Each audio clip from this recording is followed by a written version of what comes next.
Right Telangana రైతులకు ఒక శుభవార్త 2 లక్షల రుణమాఫీ పథకం ప్రారంభమైంది. సెక్రటేరియట్ నుంచి రాష్ట్ర వ్యాప్తంగా 110 రైతు వేదికల్లోని రైతులతో నిర్వహించే వీడియో కాన్ఫరెన్స్లో ముఖ్యమంత్రి రేవంత్ రెడ్డి తొలి విడతలో 1 లక్ష లోపు రుణాల మాఫీని ప్రారంభిస్తారు.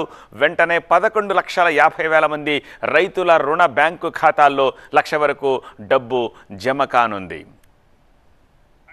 స్థానిక ఎమ్మెల్యేలు, ఎంపీలు, ఇతర ప్రజా ప్రతినిధులతో పాటు రైతులను, లబ్ధిదారులను రైతు వేదికల దగ్గరకు ప్రభుత్వం ఆహ్వానించింది.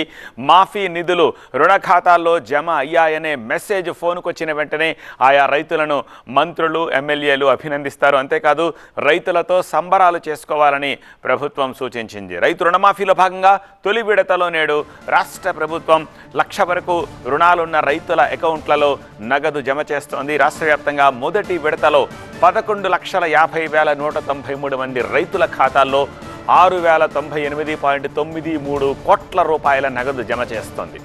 సాయంత్రం 4 గంటల నుంచి రుణమాఫీ నిధులను ప్రభుత్వం విడుదల చేయనుంది.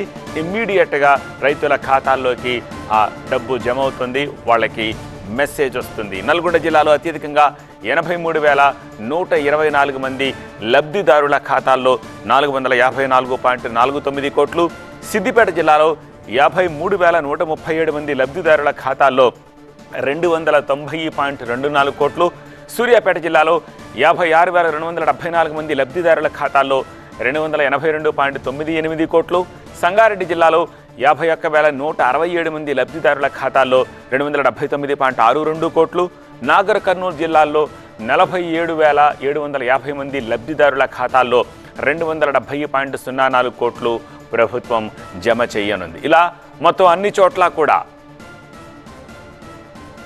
లబ్ధిదారుల ఖాతాల్లో డబ్బు జమ చేయబోతోంది. రుణమాఫీ మొదటి విడతలో అర్హత పొందిన రాష్ట్రంలోని 32 జిల్లాలకు చెందిన మొత్తం లబ్ధిదారుల వివరాలు జిల్లాల వారీగా మనం చూస్తూ ఉన్నాం.